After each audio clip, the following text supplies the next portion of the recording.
I have to tell you, I am really excited about our passage this month. I love coming back to this passage because what it teaches is really unique and really needed. I need to be reminded of this over and over and over again, because as God steps into our lives, He doesn't just talk to us about what's true. He talks to us about what's wise. And wisdom is truth at the right time, in the right place, in the right way. It's understanding how to be able to utilize truth, to engage this journey in the best way possible. And God not only calls us to wisdom, to pursue wisdom, but He teaches us to pursue the wisdom that comes from Him. So inside this passage, it's found in James chapter 3, it talks about the wisdom from above. Verse 17 says this, "But the wisdom from above is first of all pure."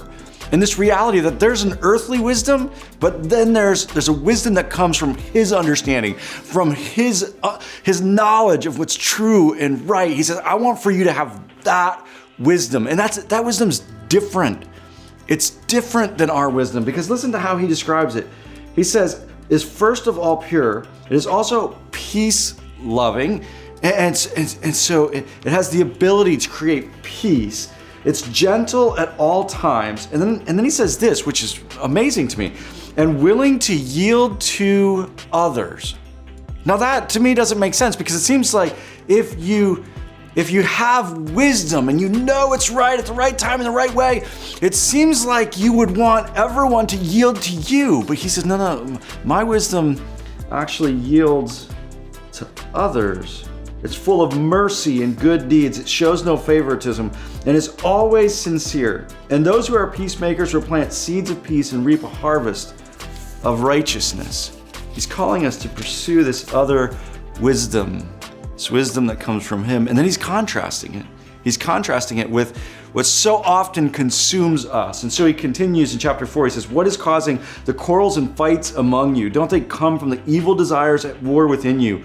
You want what you don't have, so you scheme and kill to get it. You're jealous of what others have, but you can't get it, so you fight and wage war to take it away from them.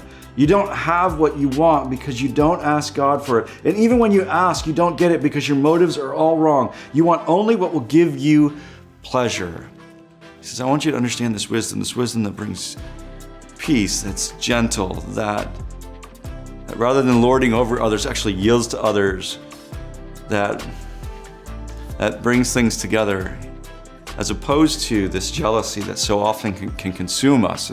And we do. We live in a culture that loves to fuel jealousy. As a matter of fact, one of the things that we crave is to be envied. And so we go on social media and we share the parts of our lives that will make others envy us. I want for you to want what I have. And unfortunately, many of us, we live in that, not just creating that for others, but we live in it ourselves. We see what someone else has and I want that. He says, that's going to destroy you. It's going to rip you apart. And it keeps you from what God has for you. But heavenly wisdom, it understands the destructiveness of that. And it brings peace. Not just around you, peace within you. Because as we've said many times, peace doesn't work from the outside in, it works from the inside out. And so I just challenge you as you move through this month to sit with this and to ask, okay, am I pursuing wisdom?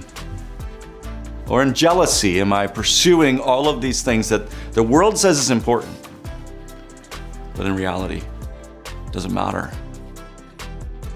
And may we, as a result, may we be greater peacemakers as we move through this month.